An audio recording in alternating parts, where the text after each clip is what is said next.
It's me, Oni the Unicorn, and I'm here to tell you that f***ing your dreams ain't cheap. In fact, it costs a ton of cash to do. So that's why me and the Ohno radio show need your help.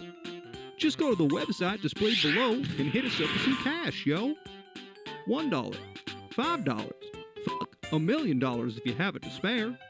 Any amount is appreciated. Well, I gotta go because these dreams ain't gonna fuck themselves. See ya!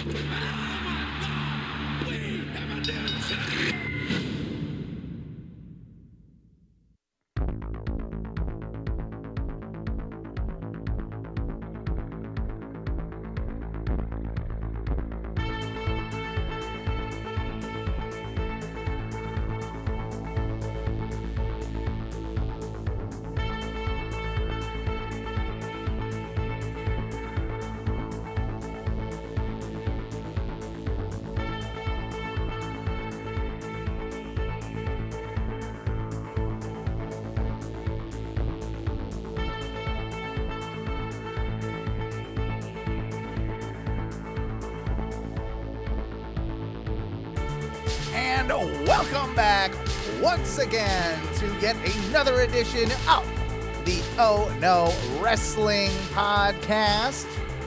My name is Owen and I am your Sharp Break Kid. Along with me back once again, all the way from Denver, Colorado, the modern day Hamaraja, Matthew. And the one, the only, our predictions champion, the king of Bong Style, Benton. Welcome, guys. How you feeling tonight? Feeling good. Yeah. How you doing, buddy? Doing all right. I'm doing all right. You know, been doing some potential job hunting. You know, trying to get my life together. But don't worry. First of all, that's a pretty tall order. That's a tall order. I'm for any of us. Baby steps. Baby steps. Right. But yeah, apart from that, I've just been enjoying the Florida heat. Oh my God, we had it good up until like last weekend. Like we had a really good run. We got into May and it wasn't unbearable, and now it's just kicked us all. But then May 2nd hit, and it's just kicked us in the face. It's Satan's nutsack. I know, Duncan, you are. I'm sure you felt the real effects of it today. I only went for a 1 mile walk, and it was. Read this fucking thing. Oh yeah. It's not that bad, but like I just sweat so much in the heat that all the sunscreen that I was wearing was just like. Did you not wear a hat? Face. I can wear a hat, but I'm just gonna sweat through it. I'm just gonna get the salt line, you know. So Well, I do have a bandana, and I just look like an old man, just constantly just dabbing your brow. head. Yeah, yep. I like that look though. It's a good look. It works. Sprite, you should just start wearing the bandana again. Go full text. You should. Did for like half of the day today. Yeah. I was pretty much text. You should always just have a couple of extra ones. You sweat through one, throw it in the bag. Like, I just need a whole bunch of bright colored ones. Yes. Like I have a lot of black, obviously. And get a dangly, please. Get a dangly. Oh, I can. I have earrings. I can just put a dangly right through, right through the plugs. Speaking of that dangly life. Speaking of sweat, why don't we talk about two other gross things in the something that'll be coming up this week? How about that for a segue? With Blood and Guts coming up. That's very nice. I'll give you a little golf clap on that one. Yeah, that's very good. That's not my finest work, but at the same time, I'm interested in this show. I mean, I think we all probably are. It's a from what we've heard. There are multiple matches on the TV broadcast. We've heard that now, but there will only be one match live for the live crowd, which will be the Blood and Guts or War Games match. You know, call it pretty much what it is. And I guess what I found funny is that they put out a statement that said something along the lines of if like people can get refunds within the first 45 minutes or something of the show, like where it will be explained to them that they'll be watching a handful of matches on a screen and then one big match, they'll be allowed 45 minutes in to get a refund and leave. If they want to. Yeah, if they were confused as to what it was, if they thought it was a regular Dynamite, I highly doubt many people would be doing that because is it just because of the production and the setup with the rings and everything? That is the rumor. Is that Daly's Place can of course accommodate that and it can accommodate a cage, but I don't think they have the ability for one, much less two. They can probably do it with one. I think they have done it with one. Have they? Have they done a cage match at Daly's Place? I don't know if it was at Daly's Place, but remember Cody did that steel cage match where he did the spot off the top. Yeah. I know they've done cage matches in AEW. I think even more than just that one, but I could be mistaken. But maybe Daly's isn't equipped to bring any sort of a cage up and down. It is an amphitheater. It would be... I feel like they would have the height clearance. I don't know much about the rigging side of it. Maybe Duncan, you'll know a little bit more of that. But just in general, the footprint that a two ring, one cage setup would have to be. The cage over the double ring. Right. So I mean, yeah, I've been there before in person. I think it's going to be, they're probably really squeezing it in to get just the two rings set up in there. So I imagine, it would just be problematic for the rest of the show to, have to set up the ring the cage or whatever for it. It's what I would imagine is that depending on, like you say, the rigging situation is because it's an amphitheater. Most of them have open steel beams that you just kind of like. Yeah, I don't think there's. I think there's a catwalk, but there's but also you're still gonna have to climb steel. So if you can't make the points the way you need to make them, and you have to eat up a whole bunch of steel to get to where you got to get it. Yeah, then you're not gonna get the height clearance that you'd necessarily need, and amphitheaters are notoriously kind of short anyway. Yeah. I think you hit the nail on the head. I think that's probably exactly what it is. They're working with what they got. And I think that's fair of them too, to offer the crowd hey, if this isn't what you want, if you were expecting, a typical Dynamite with 6 matches on it or what have you, you're not getting it tonight. You're getting this. You're getting a few matches on a screen. And then you're getting. It's not like they won't have but that they'll have talent coming out in between, and absolutely, in commercial breaks and stuff. I'm sure it's actually going to be a really fun show. I'm sure it'll be a ton of fun, and the anticipation for that live crowd getting up to that main event will be huge. Because by the time it comes, it will fucking kick. What are your thoughts on? Do you think they go a full hour? Do you how long do you guys anticipate this match going in general? Matthew, what you got? I think they take it close to the hour. Do you? I think they do. I think you're gonna have the entrances, right? Mm-hmm. It's gonna eat a little bit of time. Yep. And then they're gonna explain it. Even the way the match itself works, right? With one member and then another member, and then just it keeps coming in, it sets itself up to be at least you have 10 people, right? So and how often are they coming in? Who knows? In wrestling time, it's when it's convenient. Actually, I will say but the last time that AEW did anything that was timed, they did it right, and they put the timer right up on the big screen so you couldn't avoid it. So would you mind pulling up? Do you have the ability to pull up the? I'm looking it up right now. Because if I believe they are calling it really true War Games rules. They are. I think they're sticking pretty damn true to the original War Games style. Yeah. So even Which is like a blood and guts match. War games, the traditional war games, how it works is you have 2 wrestlers start. Yes. And then every who now we know, right, are Sammy and Sean Spears. Is that what? Sammy and Sean Spears are starting the match. And well, technically Sammy is starting the match, and then Sean Spears which means that the Pinnacle gets the advantage, technically. Advantage, yeah. Yes, because they're the last one in. Right. Correct. Right. And so with that being said, it's typically 2 to 5 minutes, somewhere in that range. I want to say I feel like I read somewhere that it was 2.5 minutes. It sticks in my head. So that sticks in my head. The format, at least according to Wikipedia, so we can change this later, consists of 2 or 3 teams, the 3 and 5 facing off.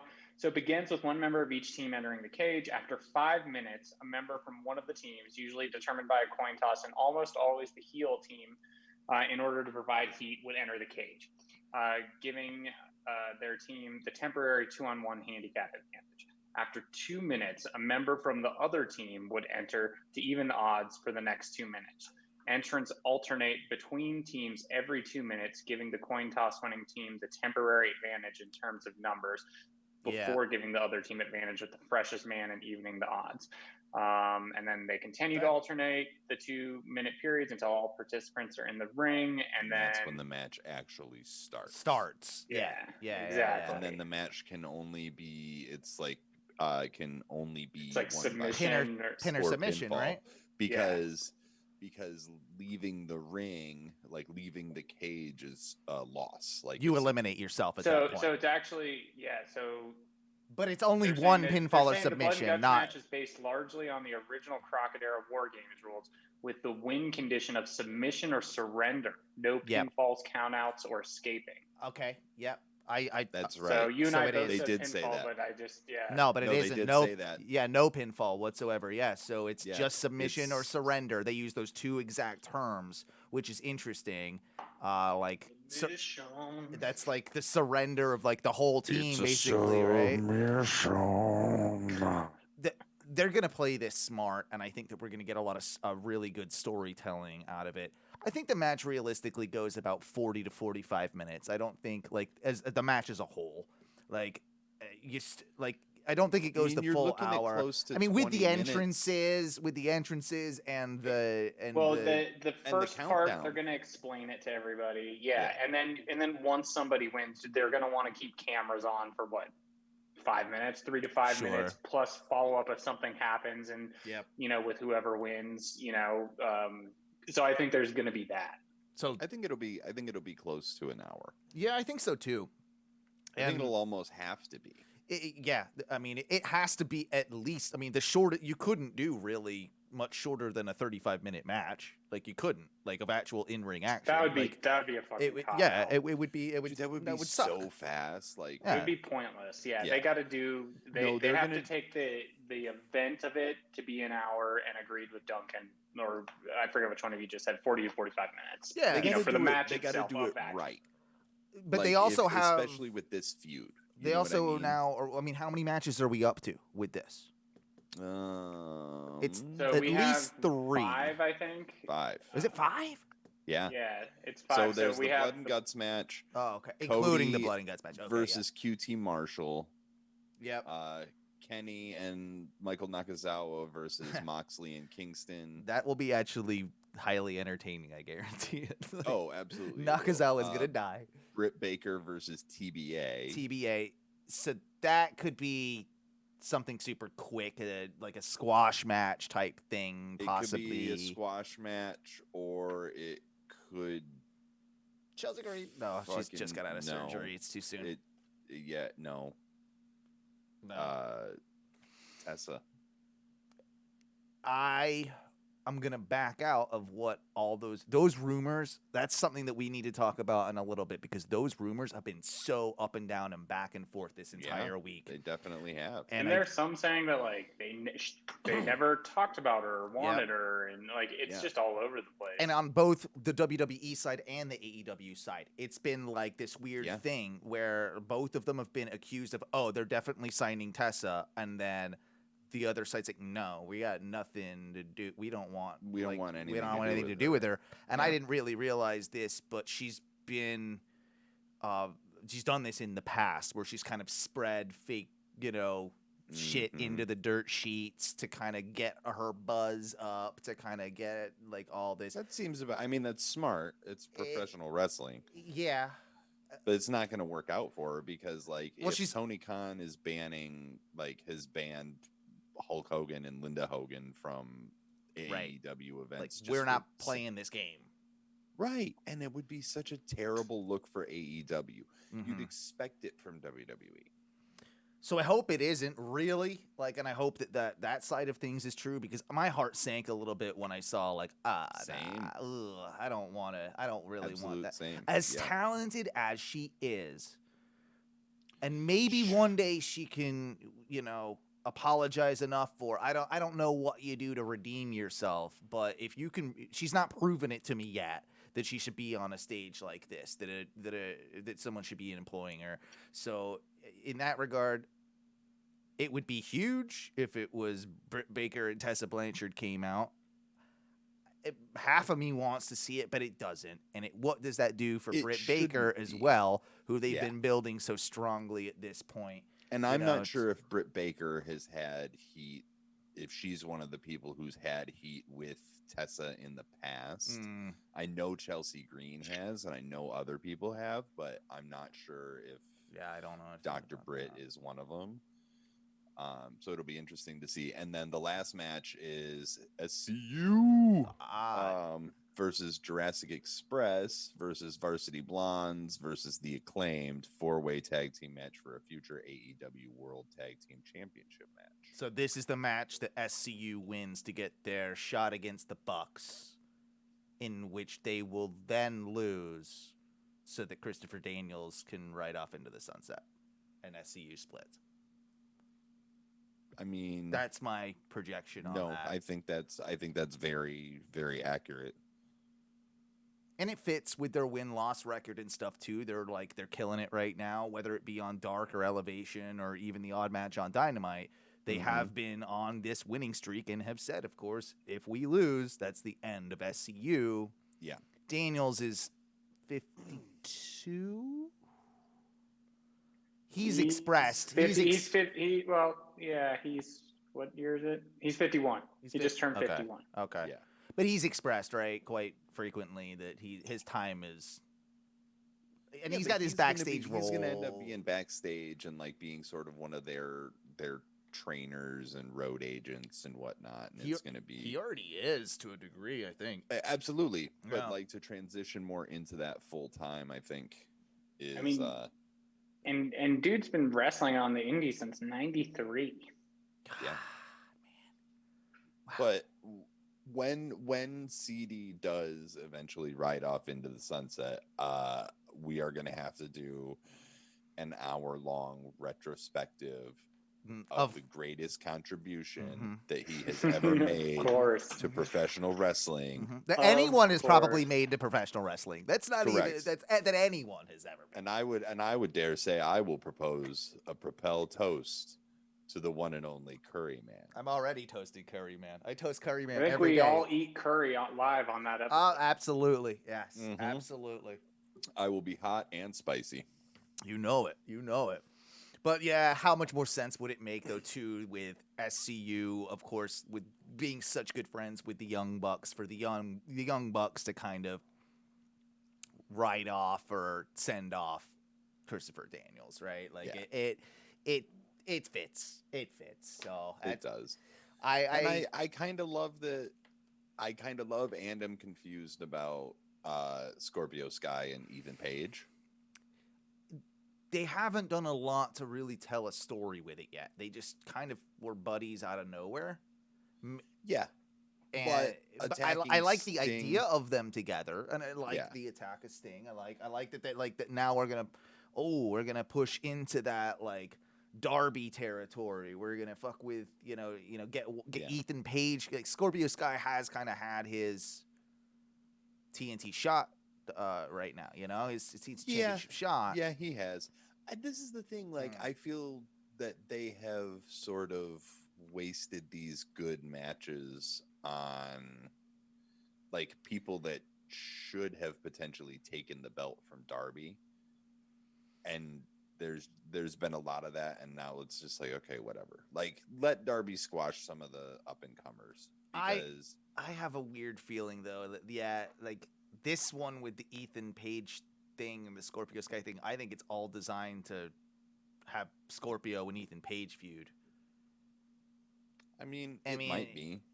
I don't know who, like, do we turn Scorpio back face if that's the case? Or, because I don't know that we want to see, like, face Ethan Page. I don't think face Ethan Page works. No. No, I don't think it works either. All face, all ego, that doesn't really work. But are you saying, though, getting the title off Darby? Is that with that, if you're doing an Ethan Page, like, Scorpio Sky? I think that at some point, yeah. It has to happen. It has to happen, and honestly, I think that Ethan Page is a very viable candidate for that. I would go Miro before that, personally.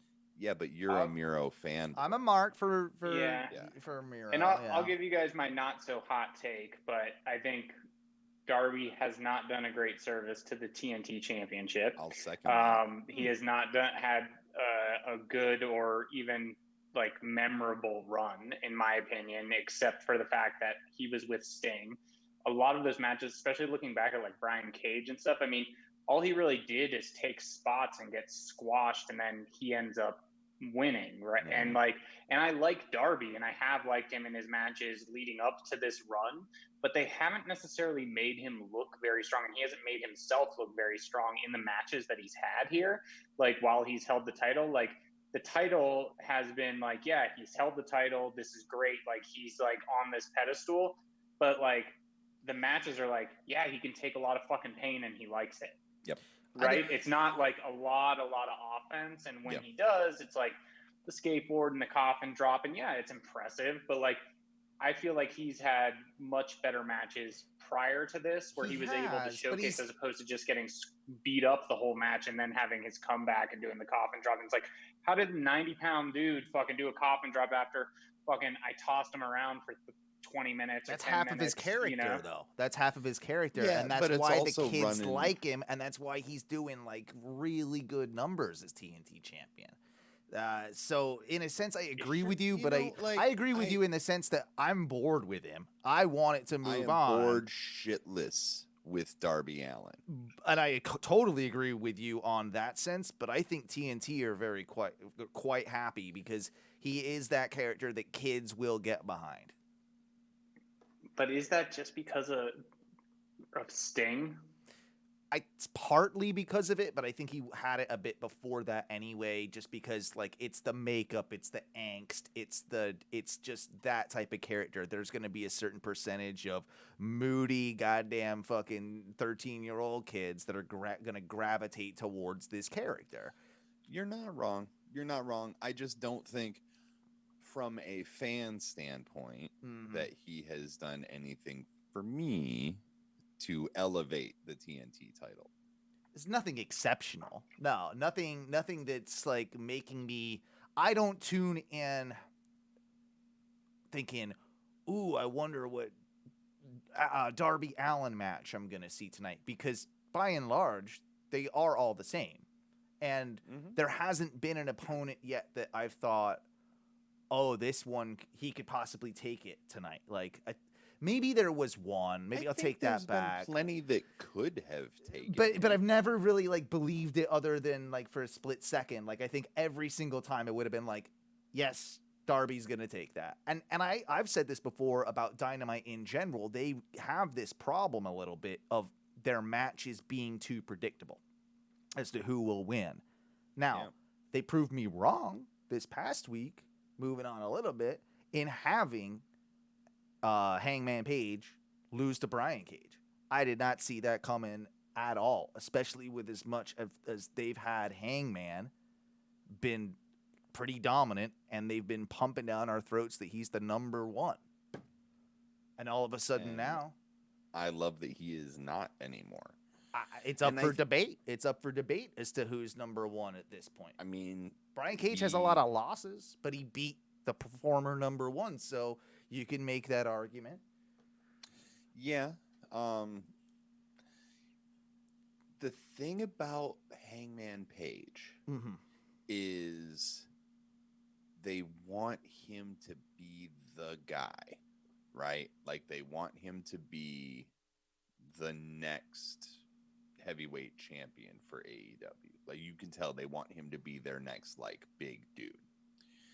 And the problem is that is not going to happen for a while. Yeah. Right? So you have to figure out what shouldn't. To do. It shouldn't. It can't. It would behoove themselves to take the belts off Kenny right now. Like, or at the next pay-per-view, for instance. Like, it would be stupid. It would be stupid. Like, yeah, that would kill the entire thing they've been building. Why would you do that? The entire storyline. And that's why I say that you have to find something to do with Hangman. You have to bring him back down to like somewhere where he's just like, you know, mid-card, upper mid-card, but he's not focusing on Kenny's titles yet, because Kenny still like, you're gonna just have these random feuds running through Kenny, right? It's the same as like WWE does, right? You got this next guy that comes in and, hey, I'm gonna challenge you for the title this month. Okay, fine. And then happens at the pay-per-view or whatever, big Dynamite, and then that's it, and moving on. So you need to take Hangman out of that equation. And in this process, I think, honestly, this is a good way to have a viable challenger in, you know, you have a couple of matches before it with Hangman, but then you have Brian Cage get elevated to that next level, and it would do wonders for him to be on that level. I think you have to kind of probably turn him face before then, but he's been tilting that direction anyway with the possible separation from Team Taz. So with that, you can like sort of like have Hangman elevate him. He gets to that level, turns face, then challenges Kenny Omega because he wants to do it on his own. That type of deal, something like that. And I think that can kind of work. And then that's your another intermediary opponent for Kenny Omega for a couple months. It's all about then, like, you know, building those people. Is Miro possibly one of those guys down the road that could be a thorn in the side? Yeah, again, very heel now, but hey, talk to me in 3 months, and we know that he can work both sides of the equation, so that could possibly work as well. I think the Miro, if he's going for any title, it's going to be the TNT title. Feels like it, right? Yeah. It'll be a while before he's in the heavyweight title. I agree. I definitely agree. I did find it interesting, and it will be very interesting to see the results of Kenny and Andrade. Yeah, that's an interesting one. Did you see Kenny's response? He's like, I think, Twitter? Wasn't it the only one I saw was I'd think about it, or I'll think about it? Yeah, he was like, I'm a pretty busy guy. I'll think about it. Yeah, like just the smugness in it. I was like, I love the cleaner. Which is what he's doing even in AEW. Like he's like, nah, I'm not giving you no, you're not worth it. Like, well, he did it on Impact. Like they did it on Impact. He wasn't gonna show up, and then they're just like, and then they're like, you have to. Yeah, if you don't show up, we will strip you of your title that you just won. So, and I guess with that, and I don't want to just fully get off the Kenny thing and where we're going, but did you guys kind of read? There was an article I read where Jericho said, doing like an invasion angle with Impact doesn't make sense for AEW, and maybe doing one with New Japan makes more sense. And, kind of what he was saying. And, it could be kind of, shoot, like kind of not, like, I don't know. Seems like he would just shoot it like in a regular podcast or interview or whatever. But like saying like, I'm not going to go up to Nashville and fucking like be on their show. It's like not, like what does that benefit me? What does that? And he's like, it doesn't do AEW any good.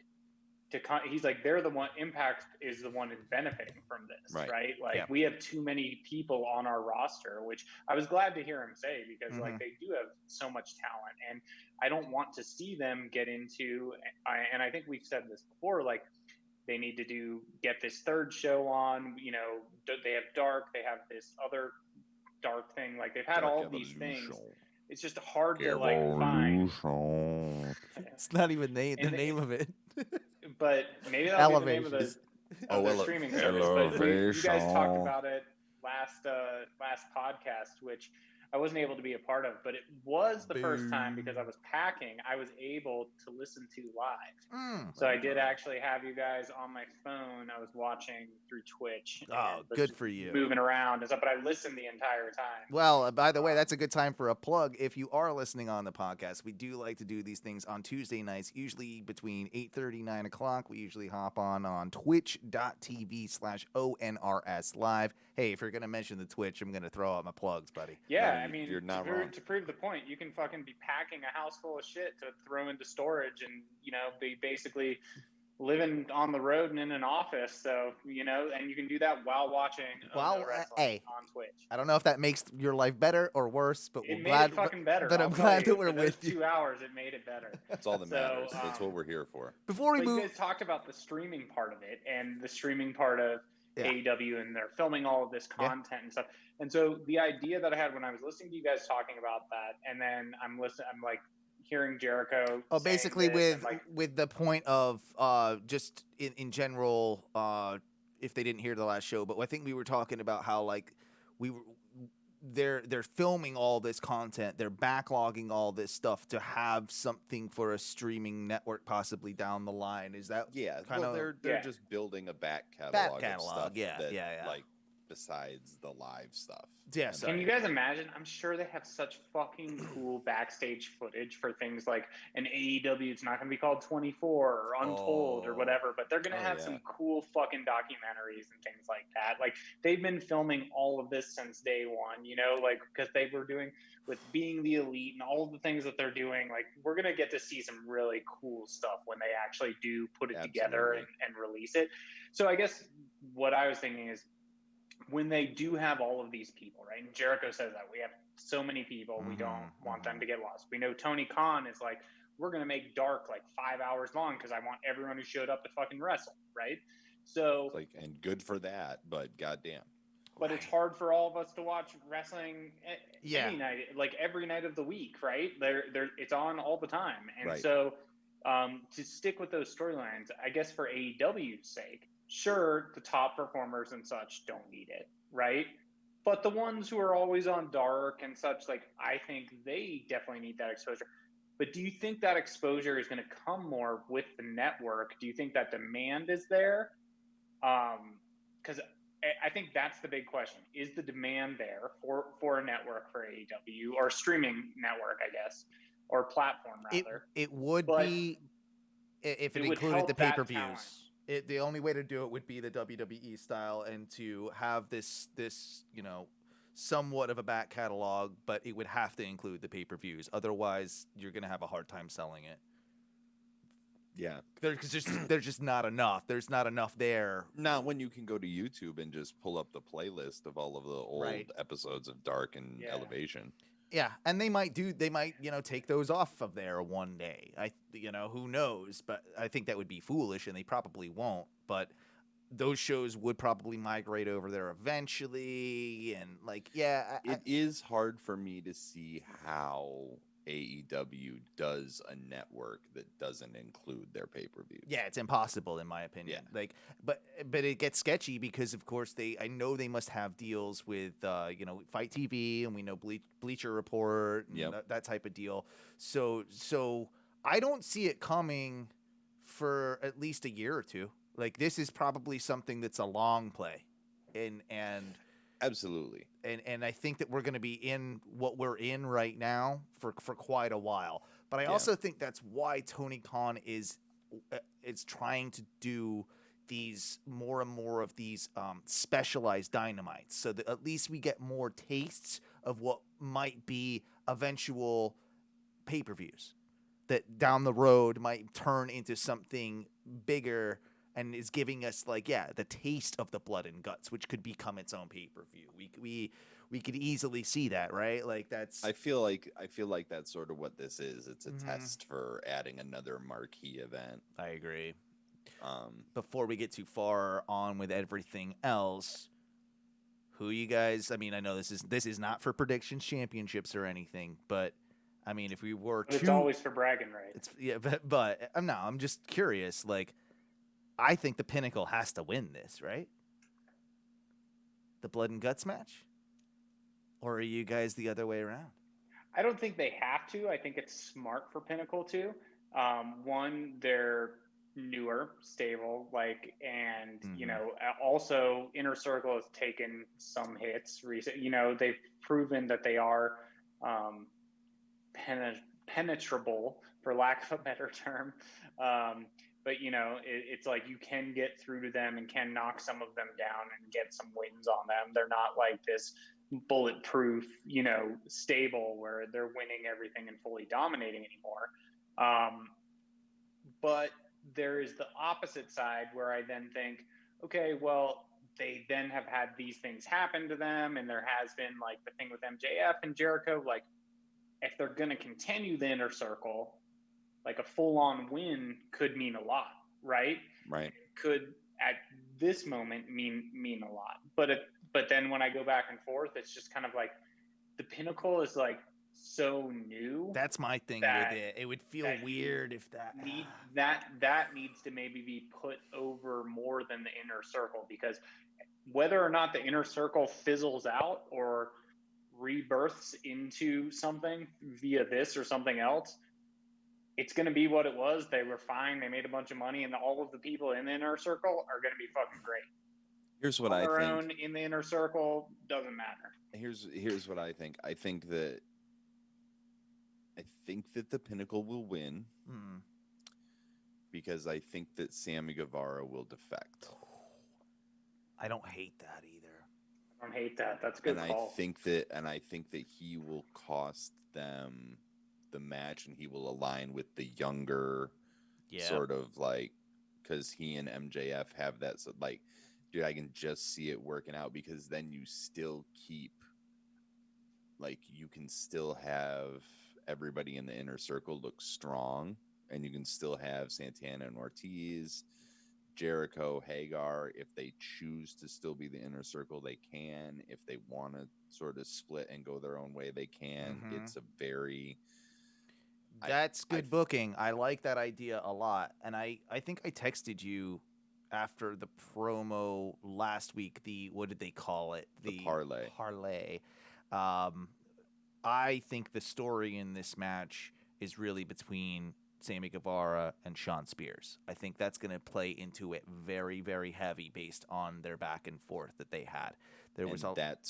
That is part, and you might be 100% right. I didn't think of that until you said it, but that makes a lot of sense. I also think we're going to see finally a little bit more of Shawn Spears. I hope we do. It's been pretty disappointing, right? Let's just be real. His time in AEW, we thought, oh, great, Ty Dillinger, he never got his comeuppance in WWE and all that. He hasn't, No, he had that botched chair shot with Cody right in the beginning, and it's sort of everybody pulled the brakes on him. Yeah. And it's taken him until now to get back to that point. Because he went from serious and a threat to goofy. Mm-hmm. And then now and then he had Tully's face on his dick or whatever. Yeah, that was such a weird phase for him. I was just what are you now you are burying him. But then to kind of get him back to this point where it's can he be an established This is threat? This is the type of match that they can do that. This is an opportunity to do that, and I really hope that they take it, and I hope they run with it. You brought up Andrade earlier, and of course his challenge to Kenny Omega. And of course, we, discussed the tweet that, Kenny said, busy man, think about it type busy thing. Man. Busy man. That is something that does not, for both storyline reasons, for a lot of reasons, that needs to come 6 months from now. Something like that. Like, let's build that shit into something that really we can get hyped with, because that's what, the Andrade Kenny? Andrade Kenny, yeah. Well, maybe even longer. I agree with that. It's so. I guess you then have to start looking at how long is the collector going to go on this. If it is the collector, which seems like, but so it's not going to be like a smash and grab. Right, they are gonna slow burn parts of it, but okay, so it's what is it, May? So dude, we're looking at end of the year if that happens, right? So if they're planting the seed now, there has to be at least a couple of spots, and I think maybe now that I'm saying it out loud, it makes more sense, because you look at what they did with Impact, and it was kind of some touch and go, we're not fully going in, and that might be the smart way actually for them to play this, is these touch and goes before doing the match, and actually making us care about it and building it up, as opposed to that smash and grab. I actually think that's smart. So it's a dream match. I'm going to try and argue against it at the beginning of that, but now I think it's such a dream match that people, and Andrade is building. He's clearly got a plan. He's clearly building himself up. He's trying to be. I think he's going to end up trying to be the Mexican version of Kenny Omega in a weird way, where he's it'll be two mega forces from these outside companies that have finally gotten the chance to wrestle in a match that you never thought that would be even possible. Right. I'm going to be so interested to see who wins that match. Because Kenny could put him over. Kenny puts him over, and then it just dude, the value of La Sombra increases so much. And it could be the first belt. It could be the first chink in the armor. Say if Kenny picks up one or two more, right? It could be the first one that he loses. He's also had the longest. Exactly. Would be the first one to lose. Puts over. You couldn't really pick a better guy and a bigger guy to lose it to. Puts over him fucking huge. And Kenny, he's not going to look too terrible in defeat in losing to him, is he? It's a guy that's believable that he could lose to. Well, and let's not forget that, depending on what show they do it at, that Roosh will be there. They would do it at Triple Mania or something, right? They would logically do that. Roosh, probably, dude, they've had so many crossovers lately, and the doors that are opening between all of the wrestling companies have been fascinating. It's starting to happen. It's amazing. CMLL talent at AAA, and they fucking hate each other.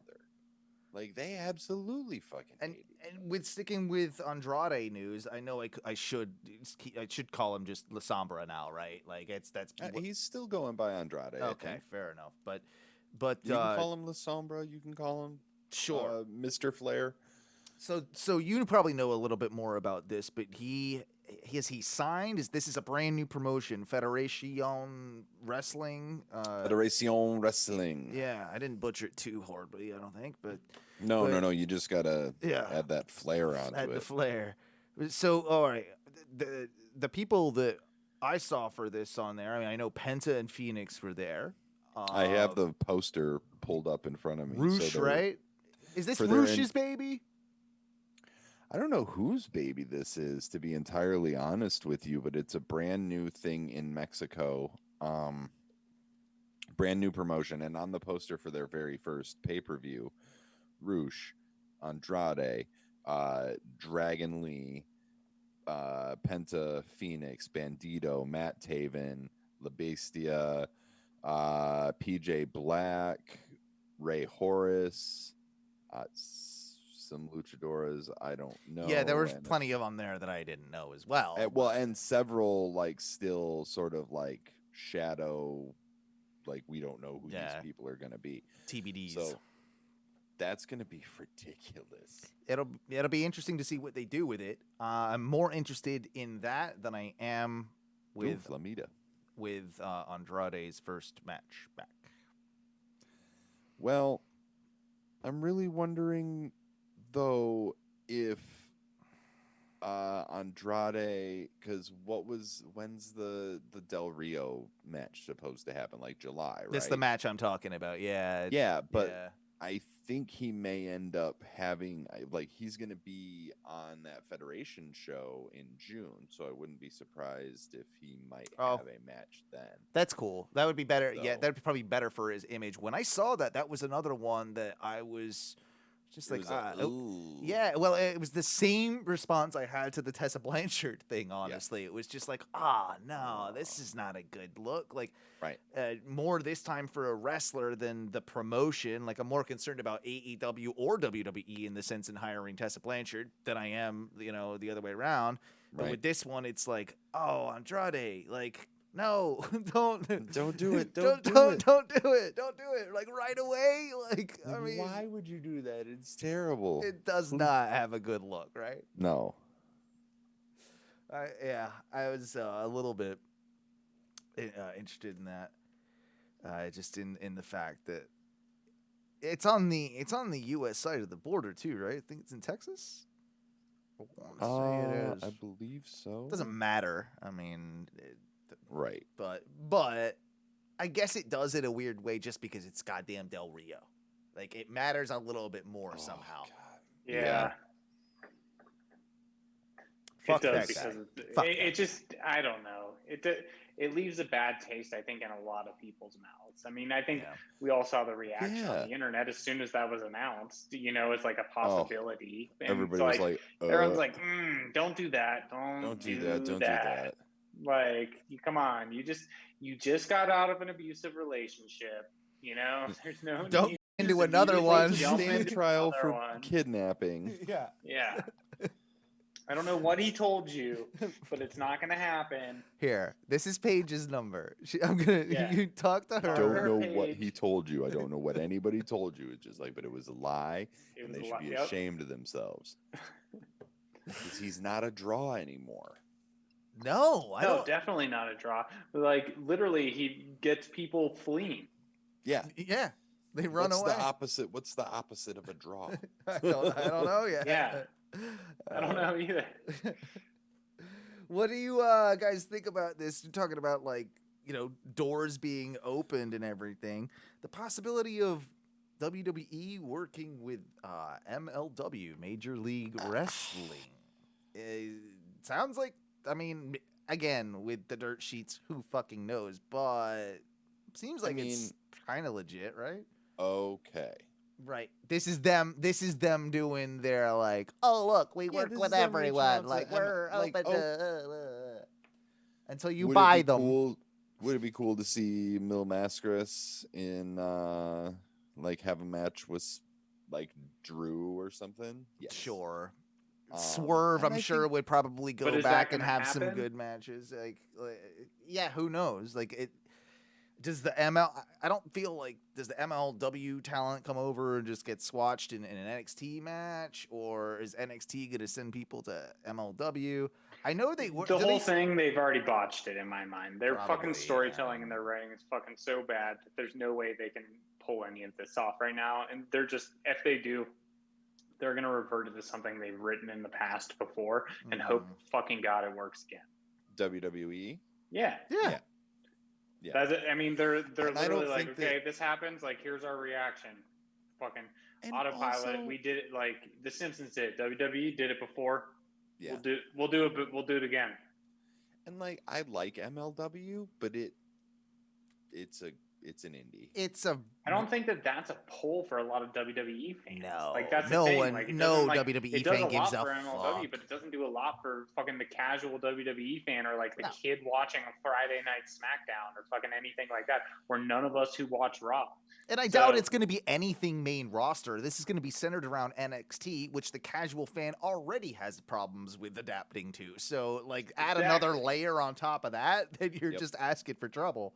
Absolutely. Yeah. I will say, though, that just real quick, there was breaking news before the show started, and this does excite me because NXT apparently does have a new faction.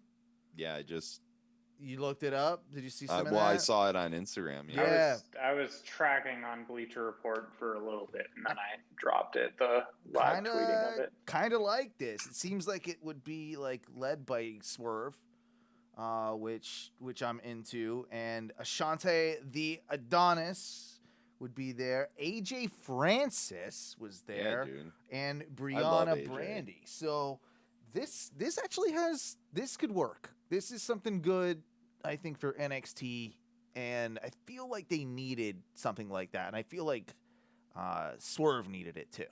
Like, Swerve was getting to the point where it's just like he's so good, but just never getting to that next level that this could possibly be that thing. Well, I think the problem with Swerve was that his first sort of like attempt at breaking into the main roster didn't really work because people didn't get it. And then this latest one has been good because he's been such a prick heel. Oh, he's good at what he does, man. Yeah, absolutely is. And that's why having a faction around him is a great idea.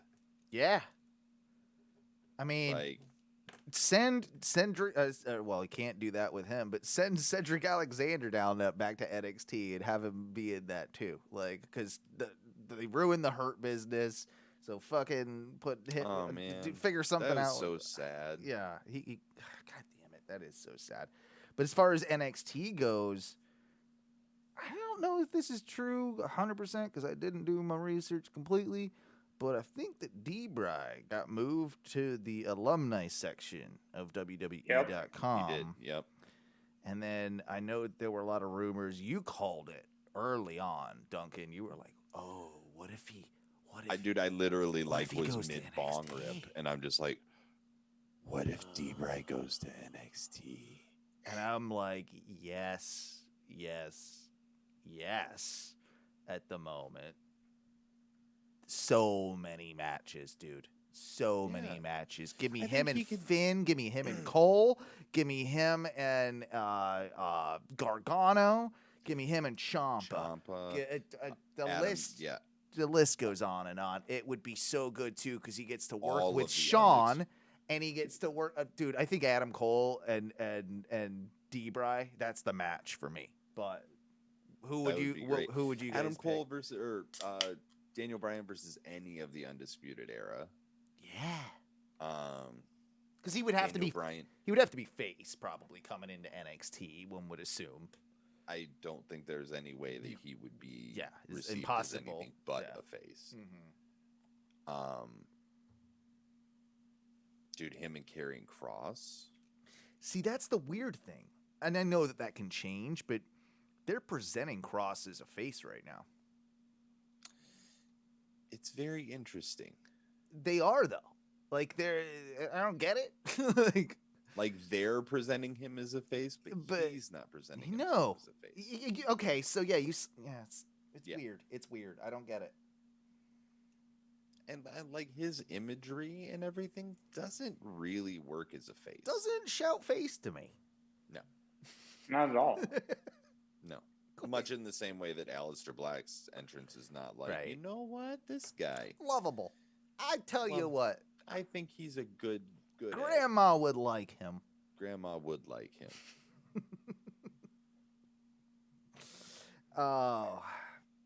So I was gonna say, I did want to at least, and I forgot my segue, but we're past it now. But I guess. With good. Daniel Bryan leaving SmackDown, I did want to bring up that SmackDown this week is old school SmackDown, and Apparently, they're keeping None of even the crew. the crew out, like in the like.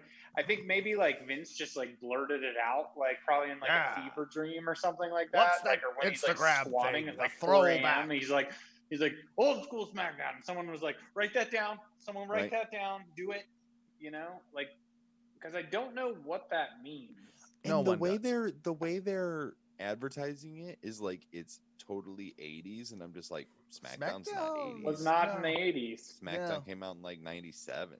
Yeah, it is odd.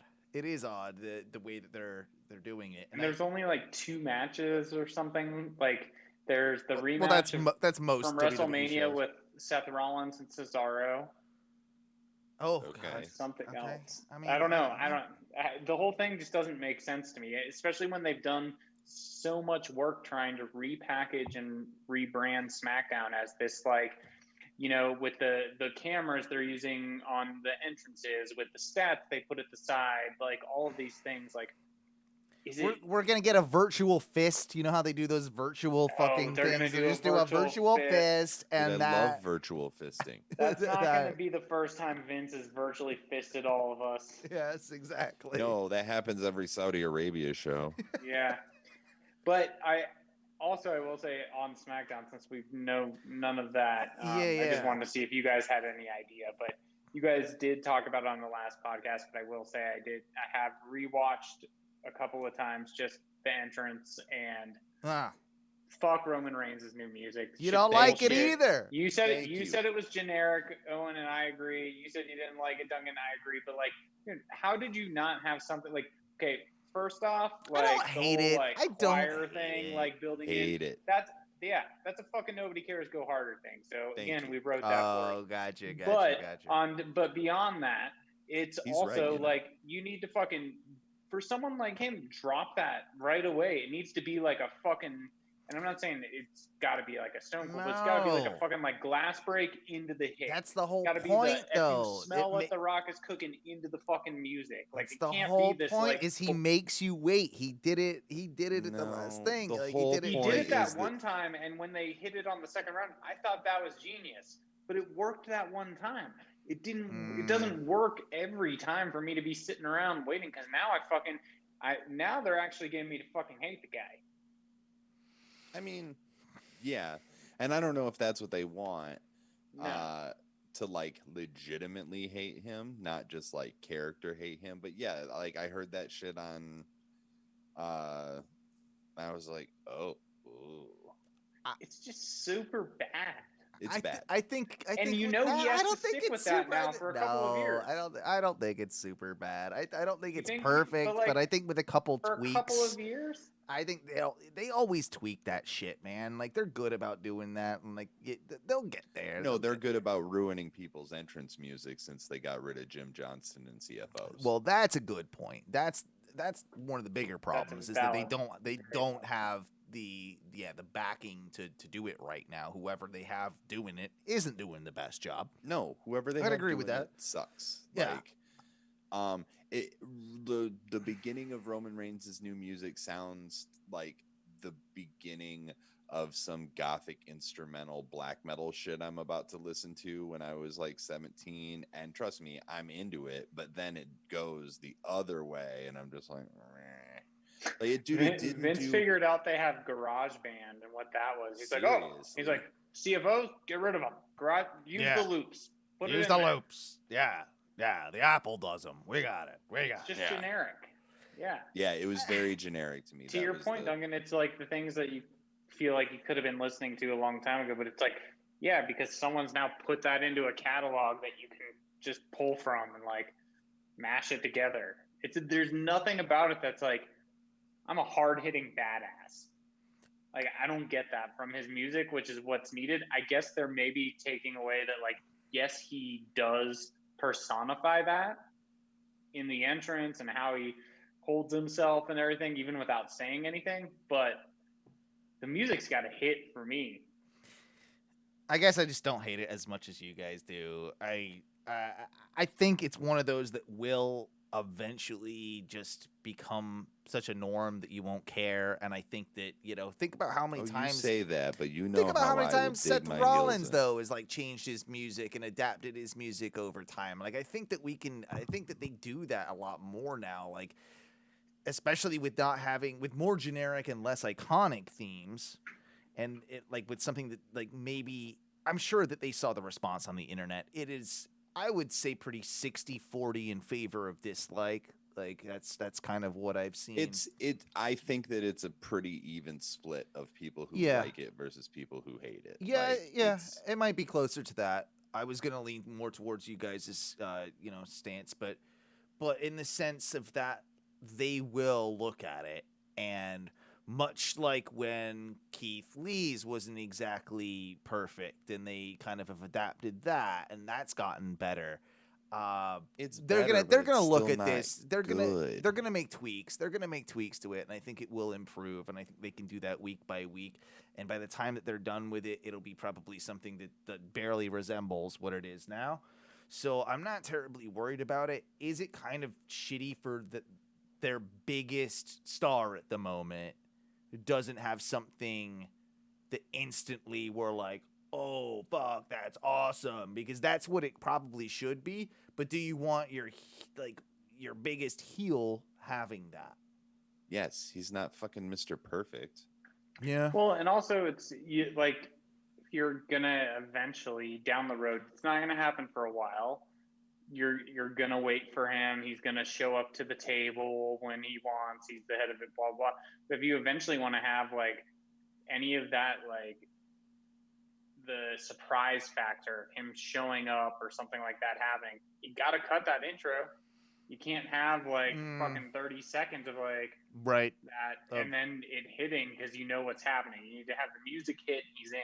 You have the glass break and he's in. You need to have, like something. It's like, it's just very the car crash from Foley. Yeah, it's very extended for what he needs. His big boom. He needs his car crash. He needs his And I guess it makes sense. I'm glad they got rid of the Shield music, right? But at the same time, they could have gotten rid of the Shield music and still given him something with oomph. It does lack some oomph. It lacks. At least the Shield music had some oomph. I'll give it that. That boom boom. It had some like low end and like. I like the idea of making it kind of epic sounding, but it needed more oomph. It's this is like the Jim Herd idea for Ric Flair back in the fucking 90s when it's just like, what you should do, kid? You should cut your hair. And be Spartacus. We're going to call you Spartacus. Because that's sort of what his music feels like to me. Yeah. Like you should come out on a chariot with some dumb breastplate. Right. And a toga or some shit. Maybe, I've only heard it. I've heard it a couple of times. I've listened to it since, but I've only heard it watching it like live on television once, right? So I do want to hear it. Like the more I hear it, I might agree with you more. I might disagree with you more. I don't know. But that's again, very, very divisive. It was the right move to have him beat Daniel Bryan, and I think that we are moving in a direction where he's going to keep that belt for a very, very long time, and I think we should. Yeah. At this point, he absolutely should. He should. Who else is there? There's almost the same problem that Kenny has, right? Like, think about it. There's in AEW, we were talking about how like Kenny has to eventually get there to have Hangman, right? But but that needs to be a year from now. Sort of the same thing with Roman. To have this credibility, to build the Universal Championship, to build Roman, to like. He's going to have several guys challenge him that are going to have to, he can have decent feuds with Cesaro. He can have some stuff happen, but who is that guy? Who is that Hangman? For me, it's Big E, but do they even get there? Or do they, there's a draft coming up, so that could throw everything off. It might be a case of Drew moving. I think Drew moves rosters, and Drew ends up being the guy to dethrone Roman, personally. Unless they're turning Drew into the new Roman of, hey, this is the guy. You're fucking gonna take it, and you're gonna like it. Yeah, that's kind of what. If it's not Lesnar, Lesnar's a part-time attraction. Like, Lesnar is not a full-time. I'd rather it be Drew. I guess, but I mean, I will say, I mean, I said it a couple of weeks ago, but like, why does it only have to be like these are your binary choices? It's Brock or Drew. Like, I don't think that those are necessarily the directions that they'd go. Well, doesn't do them any good. I think a year from now you have Big. I mean, you could do it with Biggie. I think you could do it with Biggie, but you got to build him. It's because that's the reason. Because the other ones aren't built. You don't have anybody else. You could do it with Seth, but we've done that. Do we really want that? But again, I think that goes back to Duncan's point with what he was saying. It's just like these binary options. It's like that's what they've continued to give it. It's one or the other as opposed to continually building. It's almost like, you know, any other, like the women's roster and AEW and things. Like, you haven't like built it to be this thing. You've like just have like this one or two people who compete. Everyone else is just like toss away whatever. You know, it doesn't really matter. You don't really have much else for them, you know, so they come and they go. And, you know, I think that's, I guess, just in general for wrestling. And I wonder if that's like more of like a, you know, looking at the times and looking at like, you know, the attention spans of people and viewers, and like, you know, it's better to give them 2 choices, 3 choices. That's it. Don't give them any more. Like, I'm sure someone's done some sort of, I feel like there is some of that. And like, that's it. Keep the story going and like be able to do this, and we can insert so and so if someone gets hurt or this happens, like, but we don't need to. Because I mean, they are telling the story, so they are in control of this narrative. Like, we're all well aware of that, of course, and we all like to speculate and talk about it, but they don't. They don't do a good job of building new stars, and we're very aware of that is the case, and it shouldn't be the case. We should have more options to, oh my God, what if?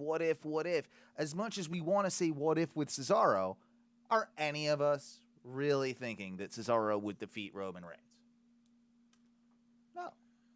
No, and this is also the problem. That's part of the problem. It's part of the problem, for sure. I love this character of Roman. I am bored with it. Yeah.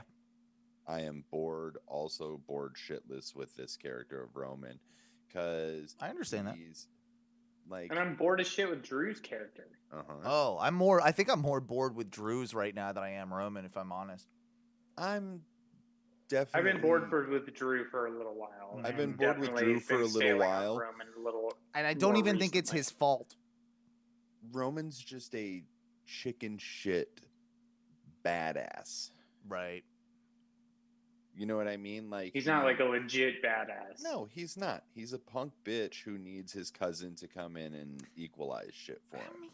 I will say the Mania match was pretty bad. I mean, he did defeat 2 people and stack them up. That's pretty badass. That was badass. I'll give him that. That was badass. But he is chicken shit apart from that. All they did was create the worst piece of merch that I have seen this year. Yeah. Oh, I was gonna buy one for you for Christmas. I do not need instructions on how to have a threesome with 2 dudes on my shirt. What's the wording? It says stack them, pin them, smash them, stack them, pin them. Yeah, yes. That is an average night back in Spread Duncan's 20s. Lube them, pull out, spray it on their back. I don't know. I mean, do what you want to do. You can do it. No judgments, or I'm not here to criticize anyone's sexual life, but I don't need it on a T-shirt. Right. That's the thing. I'm just like, I don't think anyone needs anything anyone's into sexually on a T-shirt. No. And especially to lay it out in like very almost explicit like terms. Owner's manual form. Like step 1, step 2, step 3. You guys never complained about Billy Gunn. I'm an ass man. First of all, nobody said we didn't complain about Billy Gunn. It's one of the best wrestling theme songs of all time, so I will have nothing bad said against. Badass. It is. Didn't someone also post in the group the other day the Val Venus shirt? The jizz shirt. Yeah. The old jizz shirt. Yeah. You know what? It fits because Val Venus is a cum stain. Yes, he is. Yeah. Think about the lyrics though to Ass Man. What was it? I love to love him. I love to love him. I love to stick him. I mean, there's in there. I mean, there's a lot of them. I love to lick him, and I'm gonna kick him or something like that. I mean, he better say lick him because I think he does. I mean, yeah. I'm an ass man. There we go. I got the lyrics. You got the lyrics for me? I love to love them. I love to kick them. I love to shove them. I love to stick them. Love to flaunt them. I love to watch them. I love to pick them. And I'm going to kick them because I'm an ass man. And then so many asses, so little time. So many asses, so little time. Was that Michael Hayes singing it? Is that Michael Hayes singing Ass Man? We're going to say yes. Because it should be. If it wasn't, it so is many now asses, so little time. In the Ohno wrestling lexicon, it is. Only a tight one can stop me on the dime. I'm a lover of every kind. Oh yeah. The best surprises always sneak up from behind. I saw him at bar wrestling, and he's just like. You want to talk about living off an old gimmick? Oh, yeah. Dude, all he does is crotch chops, tell people to suck it, then, like, when it's time to... I'll never forget it. He does it on Dynamite, for Christ's sake, weekly. Or exactly. Every other week. And when he does the Famouser, I'll never forget, he was wrestling Ryan Nemeth. And he just goes, take it, you bitch! And fucking hit him with the nice Famouser. And I'm just like, okay. I will say he was a really nice guy when I met him in Vegas. It was, Owen, you were extremely hungover that last morning. Yeah. You left to go sleep at a friend's house because the hotel was kicking us out. And I was walking around waiting to go to the airport, and I was walking around the MGM and just like, I had a little buzz on too. And I was like walking through the store, and I was like, Billy Gunn? I was like, holy shit, it's Billy Gunn. And I was like, Billy Gunn.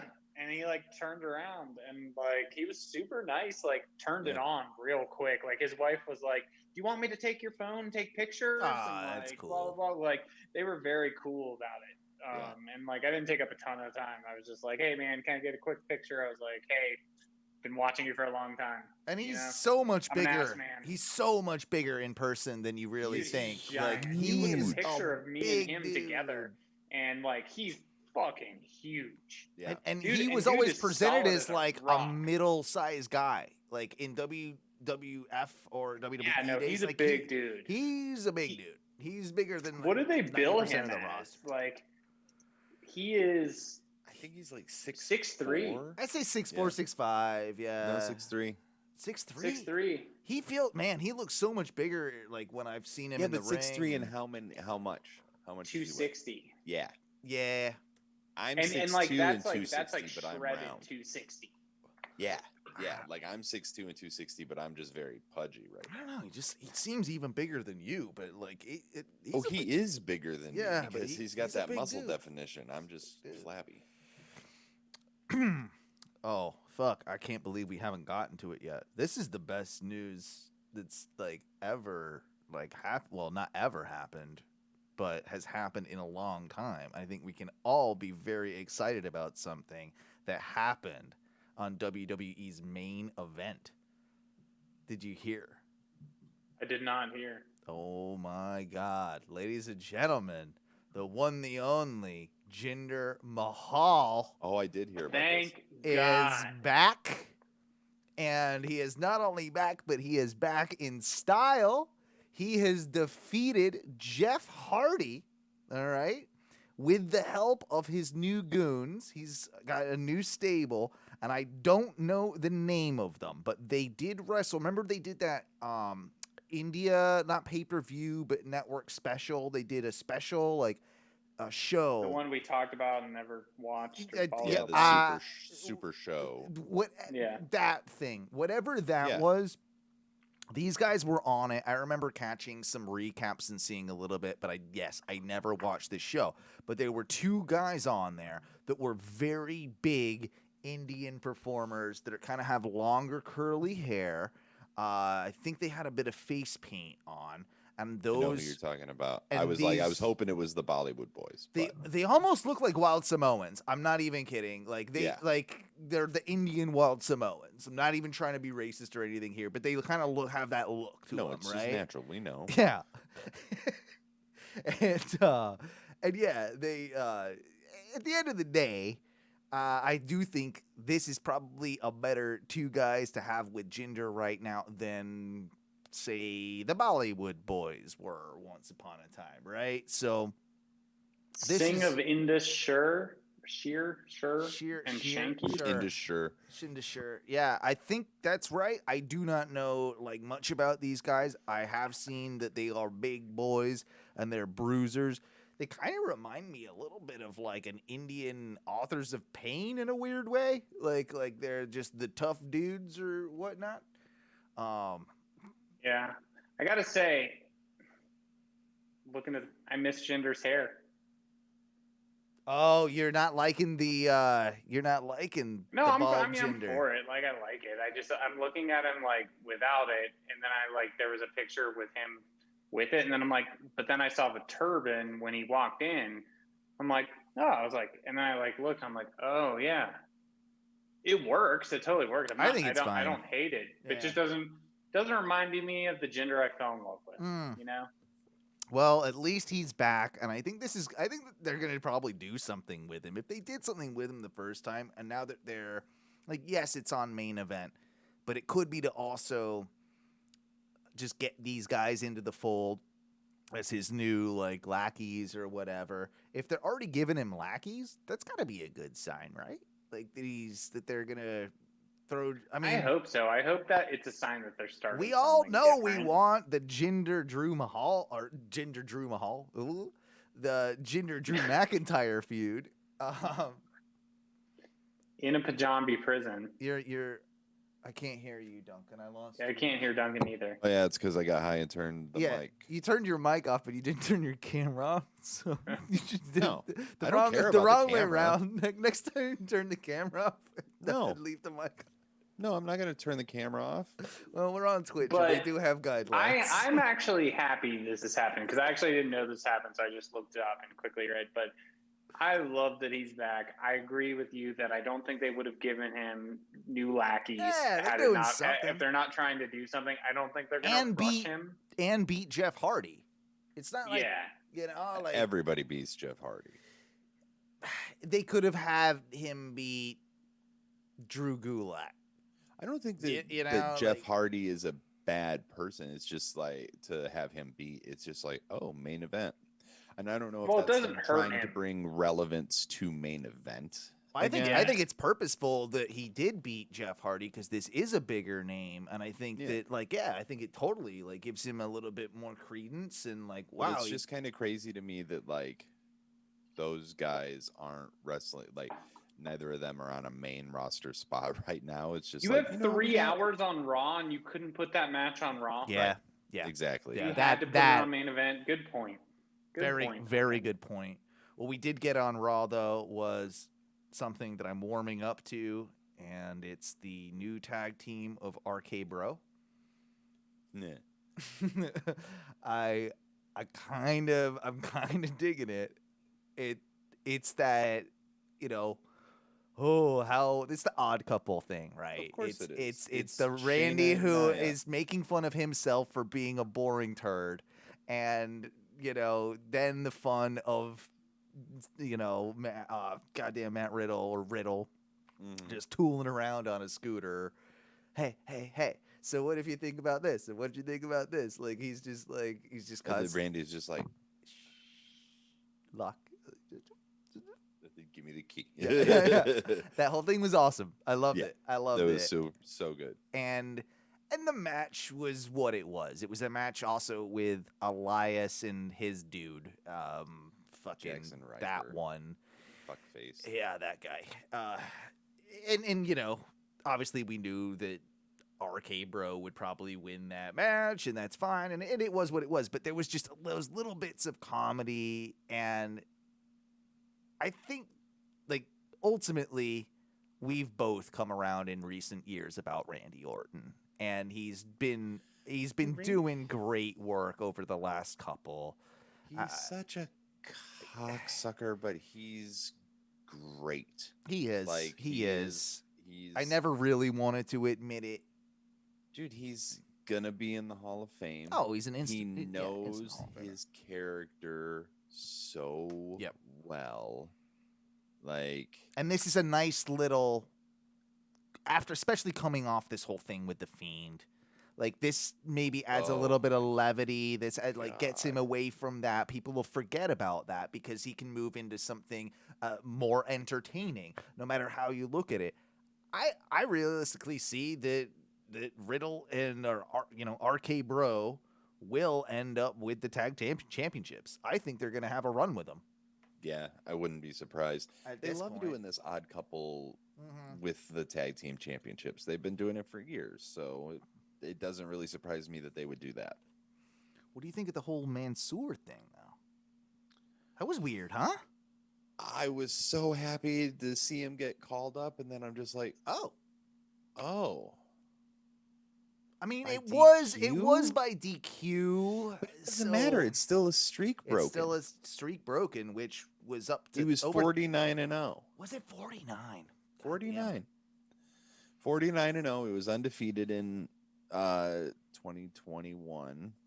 Bizarre that they would do it. I mean, unless it's like the big redemption arc now that he goes in and beats Sheamus at the Saudi show for the U.S. title. The U.S. title. That's maybe what they're running with. But I was as shocked as you. Did you see the GIF of when he? There's a GIF out there of like Sheamus has got him in a submission. It looks, I forgot what it was now, but he's got him in a submission and he's doing like kind of maybe a Cobra Clutch type move. Mm-hmm. And dude, his Full eyes just look like Mansoor's eyes just look like they're about to pop out of his head. Like it's such a good gif of his. Just like, I love it. Like, because his facials are great. Like he is a really talented performer. Knows how to sell with his face. Knows how to sell in a lot of ways. And like, yeah, it's like one of those, again, it's one of those mixed blessings. Really happy to see him sign with Raw, but like, we're going to end the streak now. But again, I feel like that has to pay off with him with something Saudi Arabia related and the U.S. belt. Have to. I mean, how much more Saudi would you want it to be to have your guy beat the U.S. champion in Saudi Arabia, like, for that belt? Like, dude, 100% it's going to happen. That's, yeah. And Vince will let them grease those wheels, too, for that to happen. Yeah. And if they're very, very lucky, the talent won't get held at the airport. Have to talk about the biggest return of all time that happened on Raw. I mean, it was only in vignette form. I know. What are we doing? Eva Marie pissing on the women's division, pissing off the whole women's division, and that is something I actually do want to have a slight conversation about women's programming a little bit after this, or I mean, it kind of all falls into one, to be honest with you. But we're bringing back Eva Marie. Was it all red everything? And then she was doing the old Shawn. And now it's apparently all pink. All pink. Yeah, it does not even got a good rhyme. All pink, all stink. Yeah, two in the pink. Right? But she used to do like the Shawn Michaels thing. No, it wasn't even the Shawn Michaels thing. She would just never show up. She would never show up, or she had the wardrobe malfunctions, or she had this or that, and like there was that whole like months of her not wrestling, and then when she finally wrestled, she was the shits. And this after we have fired Chelsea Green, Mickie James, different animal, but Samoa Joe. I mean, the amount of talent stick with the women, right? Yeah. Chelsea Green, Mickie James, Peyton Royce, and Billy Kay. Billy Kay. Yep. And was there not another one? I felt like there was a fifth one. In any case, you eliminate those 4 women Of this last batch, I think that's it. But yeah. Of this last, yeah. But that's like 4 out of the 7. But you eliminate these women to bring in somebody who isn't a wrestler. No, she's like a model, right? She's like a fitness, one of those. I don't know. Yeah, but she's a fitness influencer, just like everybody fucking else. You guys are fitness influencers, right? Oh yeah. I mean, look at it. Look at that. Look at that. Look huge. Exactly. Ripped. Yeah. I mean, look at me. Fucking. We all are. I mean, and if you're not sponsoring us, you should. And yeah, we will do this on the gram or you want to get a screenshot of that nowadays. The chats, the snaps, Matthew's the only one of us in any sort of shape. Yeah. But so I guess, okay, not a fan of it, right? No. I'm not a fan of it. They also have shat all over the women's division. Things that came out with Mickie James and her saying, this is what they don't believe in it. Like these types of things, they've let people go. I know Chelsea Green, good for her, just had surgery. So hoping that, she's able to, do some rehab and then eventually get back in somewhere else, as we've talked about on a previous podcast.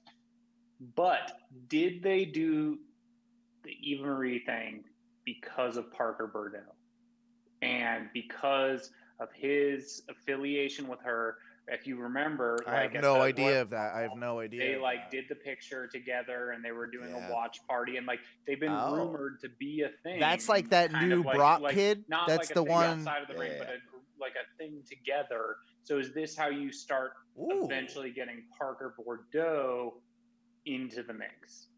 Okay, that's actually pretty cool if they're that smart and that they're building that, because I don't mind that.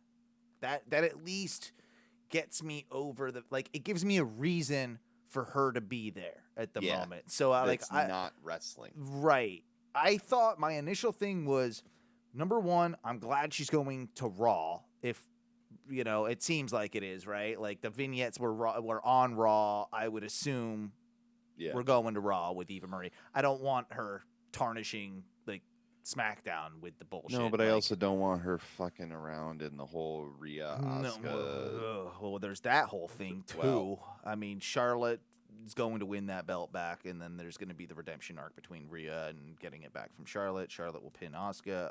It's stupid. It's stupid, but hopefully we can eventually get there at SummerSlam with Rhea Ripley defeating Charlotte Flair, and then we can just have her fucking beat Charlotte Flair. She doesn't need to beat her for the goddamn belt. She already has the goddamn belt. I know. Stop this. Make it make sense. I didn't do it. Don't yell at me. I'm not talking to you. I'm talking to the WWE that's listening to us. Make it make sense, motherfuckers. But that was my number one thing with Eva Marie. At least she's going to Raw. The second thing was what the hell are they doing with Alexa Bliss right now? They've got the Lily puppet, and the Lily puppet is intent on one thing, and then they've got the Lily puppet. So I'm like, I don't know, maybe they do an Alexa Bliss thing with Eva Marie that's not even really matches. That's all creepy bullshit, and that but she gets stopped in her tracks before she's even allowed to even enter the ring because Alexa Bliss takes her soul. So I don't know. I just threw up in my mouth while you were talking. Yeah, but I don't care. As you were explaining that, I'm like, they've made me not care.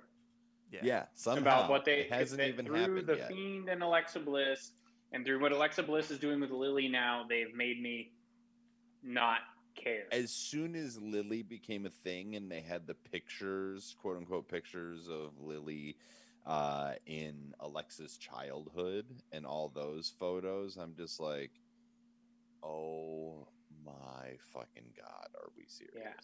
How you didn't turn this into some sort of Sister Abigail angle or something like that, even leading the Fiend on as if she was Sister Abigail and she became possessed by or something how did you not do that, right? And I hate to say it, and I read an article the other day where Vince Russo, and I hate to say it, I almost agreed with him in the sense where he was talking about, you know how I would love to book the Bray Wyatt Fiend character right now.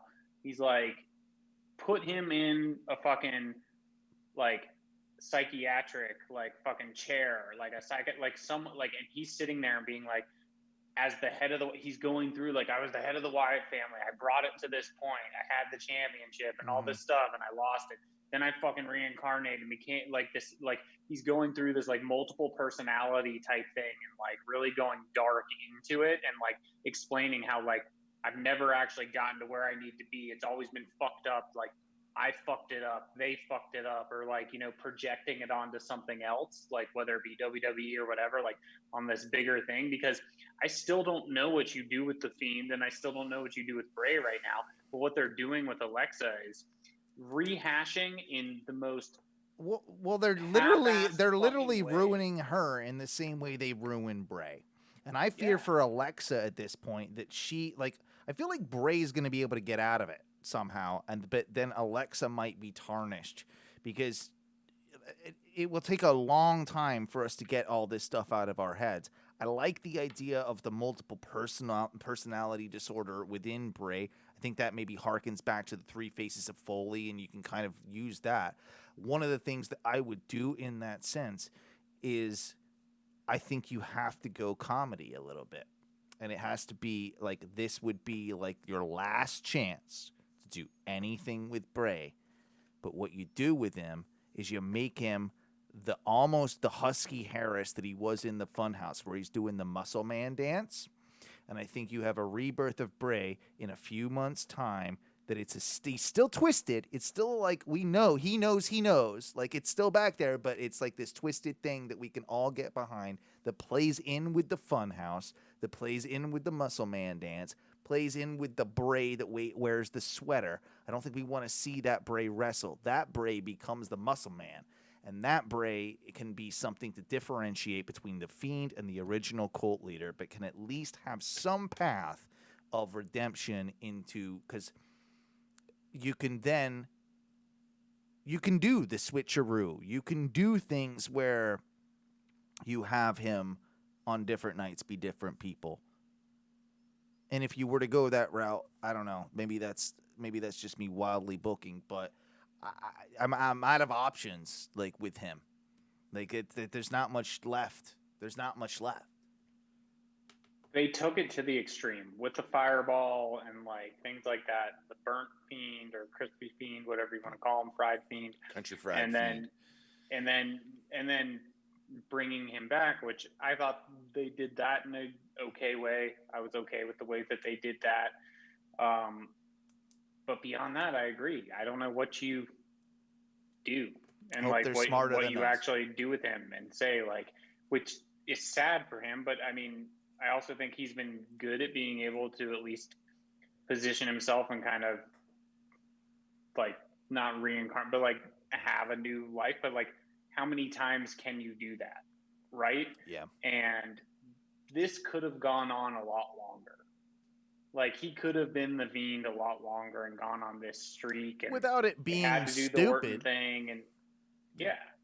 I mean, I still think they're just going to continue doing that. I think we're just going to get. They're going to, but I guess in my mind, I guess I've made up until they do something different, right, that it's lackluster. In my mind, where I'm like, why? Yeah, why? You made me not care about this. Real quick, did you guys see the trailer for the show Heels? I did. I don't know where the hell I'm ever going to watch it because it's on Stars, and do people even have that? I don't know if some people do. I guess they do.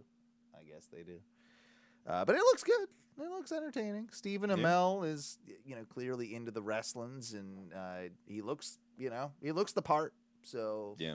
I'll give it some cred there. Cody, I know, is involved. Is he in it, or was he just consulting, or do you know anything about that? I don't know. I know he's part. I know he's involved in some fashion or form. He's got his grubby little Cody fingers in there. Yeah, there's something going on. But yeah, that was a question from Duce. He wanted to know what we thought of the trailer. Hey, it's just that. I will say I wish the trailer gave me more. Yeah. Like, I don't know, like, it did a good job, I guess, of laying out the general premise of the show, like, in whatever minute and 11 seconds or whatever that it could. Mm-hmm. But it didn't give me as much, like, action as I wanted to like, draw me in as a wrestling fan. Like, I appreciate the storytelling that they did in that little bit, setting it up. But, like, it would have drawn me in and made me more excited had I seen a little bit more in ring or even out of ring action. No, I'd agree with that. Yeah, that's about where I stand. Do you want to talk about this? Because I think we're in a couple. I know me and Duncan are in slightly different viewpoints on this. I mean, respectfully, but there's been a lot of discussion. Are we arguing about something? No, we're not. We already talked about it, and I think we're just like on slightly different, like, trains of thought. But it all came about because of, I believe, Mick Foley tweeting like Stephanie McMahon and WWE. And Vince, yeah. And Vince about like, hey, like, you need to do a women's only wrestling show before AEW beats you to it. He specifically said a women's roster. A women's roster. Is that what it was referred to? Yes, it's a women's roster. Maybe that was okay. Show. So then I'm taking it way out of context. My apologies. I'm not referring to it correctly, and that's what I was maybe just thinking of. Like, maybe a lot of the discussion surrounding it was surrounding a women's only show, and like, yeah, they've had that. It was called Evolution, and it was a good show. It was actually a really good show. Yeah. I don't know what sort of numbers it did. That's not my job, and I think they could easily do a women's only pay-per-view, a couple times a year. They could easily do that. But what does he and what are you inferring from just a women's only roster then? Is that a roster that competes on all brands? Is that a roster, like, how do you interpret it? That's a very good question. What I wouldn't do is make it its own show, because then the novelty wears off much in the way that 205 Live did. That's my biggest worry, for sure. Right. So you almost need, in a way, that here's the problem. You almost need to take an hour of Raw and have it be devoted to the women. Like the cruiserweight thing in the Nitro days of when it used to open the show or whatever. Yeah, I mean, that's the problem not the worst idea. Dude, the problem They'll never do that, but they won't. But their main roster women's division is stacked, and the NXT women's division even more so, probably. Fucking more stacked. More stacked. So they need to do something to showcase more the women women's that wrestling. they have. And they have some of the most amazing athletes, male or female, on the planet, and they need the opportunity to be showcased. So whether it's maybe it's a YouTube show that's like an hour or something like just that, to build it more into the people's minds.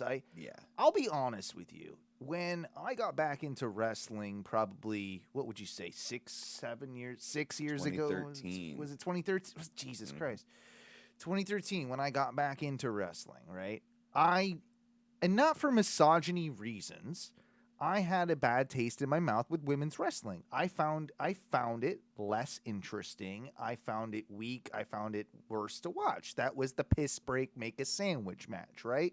Like, that was that time in a show. But that was still the Divas era. And that's the thing. That was still the Divas era. I've seen it grow, not only within the WWE, but only 4 viewers. You guys need a hot tub. We do need a hot tub. You're right. We do need a hot tub. That's biting my buddy. It's biting my buddy Sean's gimmick. Yeah. He's the hot tub guy. A lot of people doing that now. They're doing Twitch streams just in their hot tubs, and that's how they make their money. Like my friend Sean used to interview wrestlers in his hot tub. He's the hot tub guy. That's Should pretty we fucking get awesome. in our bathtubs next time we do that? Just 3 different bathtubs. Yeah, we could do. Yeah, sure. I'll figure something out. I don't know how I'm gonna do it, but I'll figure something out. Bathtub cast. I'll just wheel this desk. Yeah, I'm doing bubbles. I'm doing bubbles.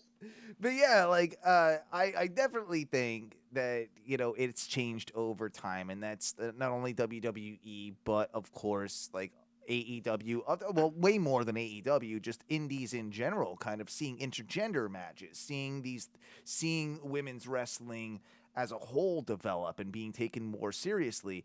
And I can honestly say I don't bat an eye now when I see a great women's main event compared to a men's event. Like it's a main event. Like it does not. Like there's no difference is what I'm trying to say. No, because the wrestling is worthy of being a main event match.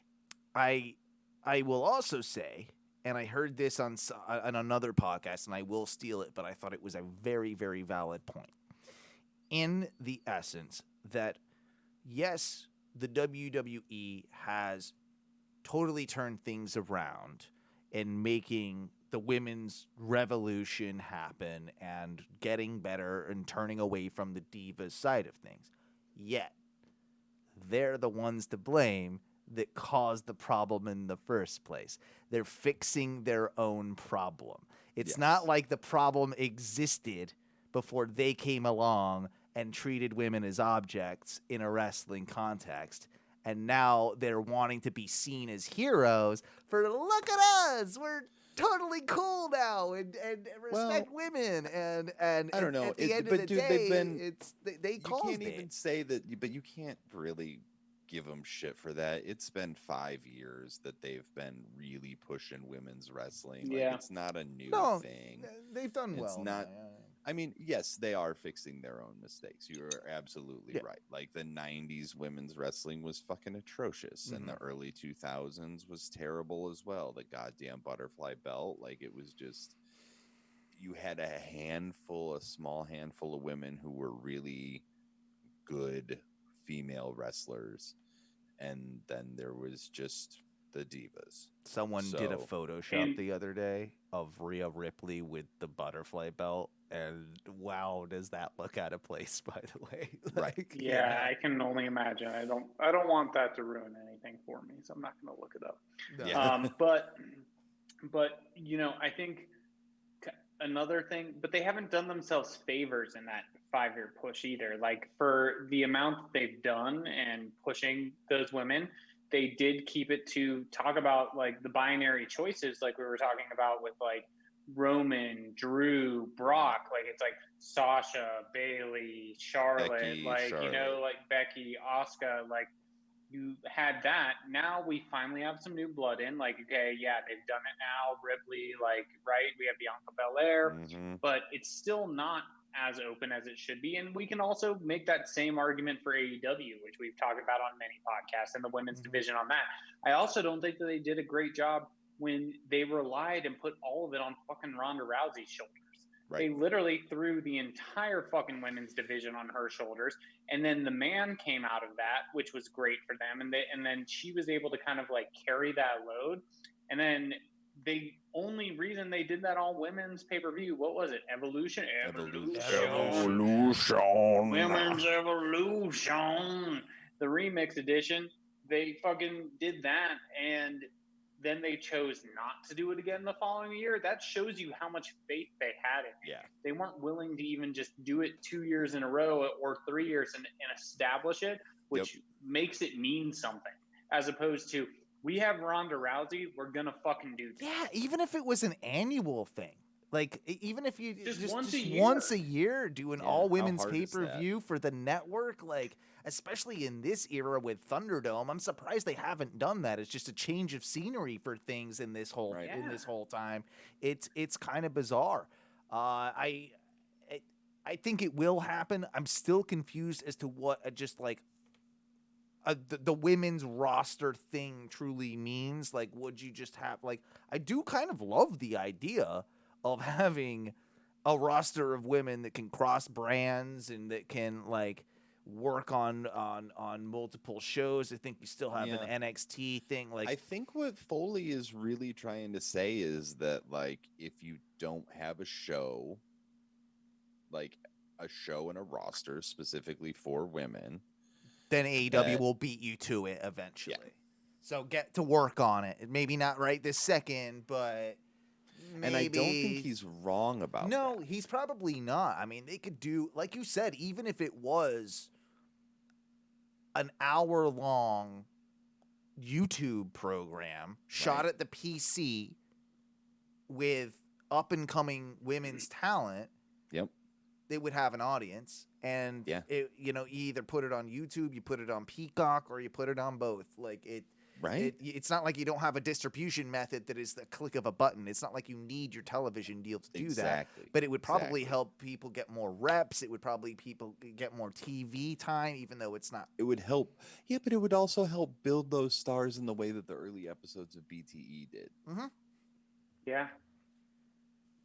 Absolutely. And the early episode and how just AEW has used that dark platform to get people into, like, you don't want to sit there and watch all of dark, but early on that was a place where you could get some of these younger talents that weren't used to working every week on TV.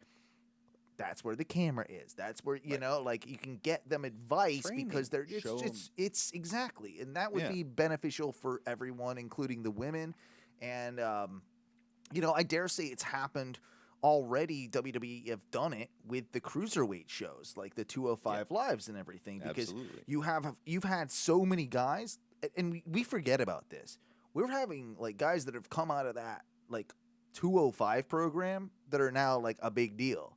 Like Garza, 205, like Neville once upon a time, 205. Like, that whole thing was when 205 Live was really, like, in its infancy.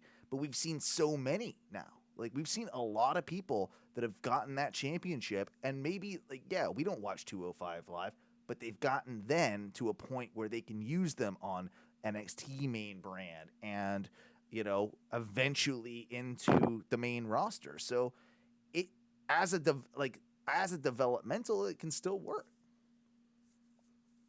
I also think that you do need the odd cruiserweight from a main roster going down and challenging for that belt every once in a while, and maybe taking it for a couple of months and elevating a couple younger guys working with them, and then going up, like, to give that belt some more prestige.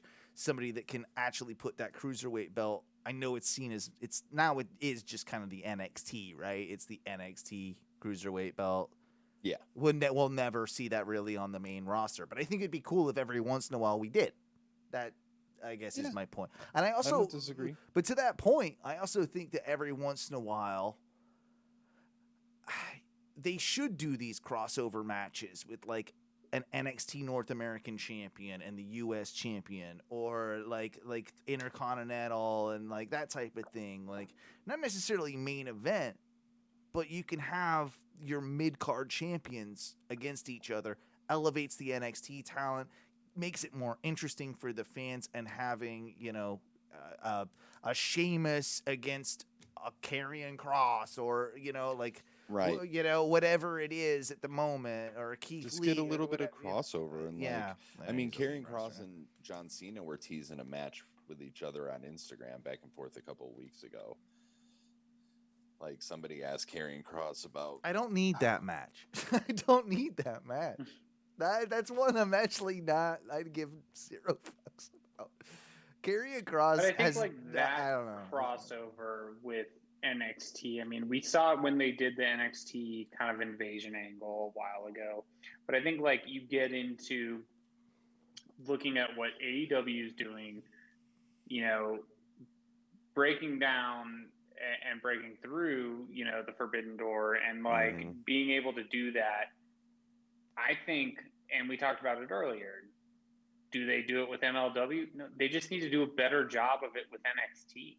Yeah, that's really it. Like, that's WWE's ticket to doing that. Like, it's just do it. Like, sure, we all know it's fucking under WWE's brand and, like, header and everything, but it's fucking wrestling. We all know we're all fucking hip to what's going on, man. We know what we're here's about. the deal, We too. all love it when you tell the fucking story, so just tell the fucking story in a good way, and we're not going to 100%. shit on it. Well, we're all smart. We're so going to shit on it in one way or another. But regardless, like, we're still going to watch it, and we are going to fucking pop it. We're going to enjoy it, and I think that's the way to do it. If, like, WWE wants to do something, it doesn't have to be with MLW, which would benefit MLW greatly. But do it really well with NXT, because you're already not doing it well with NXT. So why bring MLW into the mix? There's a step further with that, though, with the NXT situation. And I think Duncan, you'd probably have a lot of insight on this. Some guys seem to go to the Performance Center and then just skip completely over NXT and end up on the main brand, which does happen. Like, that is the recognition of talent. Where we've seen Reginald do that. We've also now seen Omos do that. Mm-hmm. So that is an interesting thing too. Like where Babatunde, what's his name? Commander. Yeah, Commander Aziz. Yeah. Yep. Commander Aziz. Yep, he's done that. But I think that's like a homegrown talent thing. That's not a crossover. Right. Right. Of, like you don't get like that's more a testament to, yes, we do have such good talent coming through, and then we were able to try and cultivate that talent, and they superseded it so well that we didn't need to put them in this. We just fucking were able to put them on the main roster. Sure. Right? I think that's what that is. It's not like the storytelling of between, like what you were saying with, like, I want a U.S. title versus a North American title. I want, like these type of things. Maybe they're not main events. Maybe it's the beginning of the third hour of Raw or the end of the second hour to bring in viewers. Or I think what I'm trying to say with that, is if we're going to treat NXT as its own brand, not developmental, we need to occasionally showcase a talent that you might one day want to move to the Raw or SmackDown brands. Give the casual audience a fucking clue who this person is before we get them officially moved up. So that's why I'm saying, like, having these, like, maybe mid-card matches, they don't always have to work out, but eventually now the audience has seen them, is vaguely familiar with them, and maybe they tweak them for the main audience, like the main roster audience and all that type of thing, but they at least know who they are. And I think that's a lot of that comes down to main roster WWE not doing a very good job of just even talking about NXT like it exists at all. Like, if I was a wrestler that was on the mid card, on the main roster of Raw or SmackDown, what I would be thinking is, how am I going to have the best match with this new guy that, like, who's coming up? Because I'm eventually going to be up against them. How am I going to have a great match with them? How can I work with this new person, which I will get the chance to elevate and could elevate me? That is how it should be working, and they should. And it's not really the wrestler's, job to do that. That's creative's job to do that. They should be thinking about that. I don't think they do, but that's my point. Really, really quickly before we get out of here, because it's right at the end of the show. There's a few recent trademarks that WWE has just registered. One of them, we'll just kind of go through these. If you have any thoughts, just chip in. If not, whatever. This big one's called the Diamond Mine. Saw this. Diamond Mine, maybe that's the NXT faction that we just saw happen tonight with Swerve, like the Diamond Mine. Maybe we'll find out. AJ, Brianna, Brandy, Ashanti, the Adonis, and Swerve. The Diamond Mine. I wouldn't hate that as a name for a stable. Yeah, I've heard worse. Asher Hale. Okay. Asher Hale. That's a terrible name. Symbiosis. Also kind of a shit name, to be honest. Yeah, sounds like psychosis. Or symbiosis. Yeah, symbiotic. Yeah. I might be saying it wrong. I'm Symbiosis. Symbiosis. Yeah, symbiosis. Friendship Frog.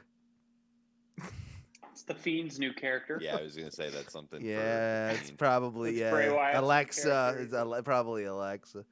Friendship Frog. Wow. Chigona I don't bomb. want to jump to conclusions, but it's gonna suck. Chigona bomb. Interesting. Chigona bomb. How is it spelled? Chigona. Chigona. I would, yeah. I mean, it sounds like a Maybe move. probably Sounds a like a finisher, right? Yeah. Yeah. Skull King. That's me. Yeah. I'm okay with Skull King. I'm like, how is that not a thing already? How does Right. that? Technically, that would be Triple H. Yeah, that's kind of what I'm doing. Yeah. Bella Glam. Get the fuck out of here with that. Bella Glam. The Witch. That's I mean, okay. that Japanese, maybe that Japanese crazy. What's that character's name? I always forget the name of that thing. The Witch. Oh, no. Zia Lee is with her. Fuck, I can't remember. I don't know. Yeah, I know who you're talking about. Crazy one that just sits in the chair and doesn't do anything. She got that, the chair bitch. Then you got Chair bitch is her name. Yeah. Chair bitch. Chair bitch. Hold on. Let's fucking Chair bitch the trademark witch. that right now. Chair bitch the witch. Then you got the Bridge. The Bridge sounds like a terrible upstart NXT tag team. Yeah. Like Yeah, it really does. like that sounds like a Yeah, and like you tried to like work out like a sex move with your buddy in a threesome and didn't work out. Now that everything's kind of awkward between you guys, like just we're the not Bridge. Yeah. Yeah. But you don't really feel good about doing it, but you do it like we're the Bridge. Yeah. Just didn't work. Didn't work. No. Then you got New Woo, NUWU, New Woo. Yeah, I love the woo. Yeah, Dang. I mean, and then you got. I think they're just making a bunch right now of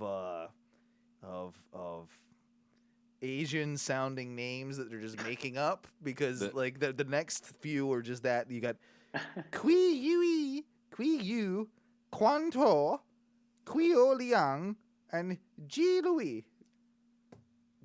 They're never gonna. You went through so many different accents on that. I know. I can't. I just like, what province are you from? Don't you doubt my Cantonese. John Cena taught me. I think the last one was Italian, to be honest with you. The Coventer. The Coventer. If it's hard for like the person to say it who's saying it to other people, it shouldn't be a thing. Coventer. No, it's probably the Coventer. And then I believe it would be pronounced Shou, or I guess maybe Shou, SHOU, Shou probably Shou. That was that's the last one. Yeah. Okay. So those are the recent trademark names. I figured I'd read out for you at the end of the show there.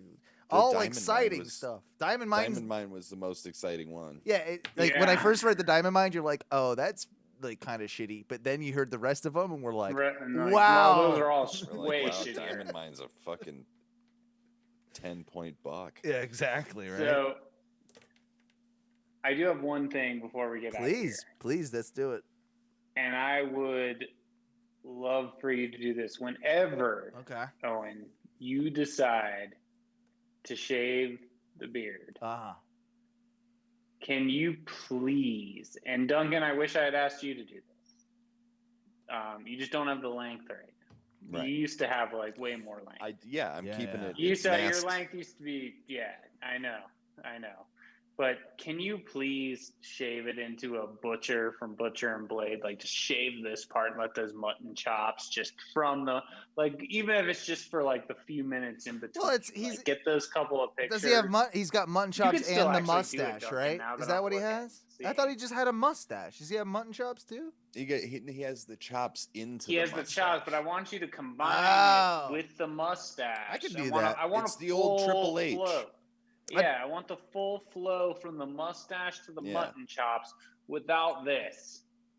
Yeah, just no chin. Yeah. I can get there for you. I'll do it for a day. I'll do it for a day. Just a day. Yeah, I'll do it. That's all he asks. It'll be fun. I mean, you've come this far. I mean, if someone's offering you jobs, maybe they might not want you to look you have like to be in homeless front of Duces. people. I did meet with that recruiter today, and I was just like, "Oh, should I say something about it?"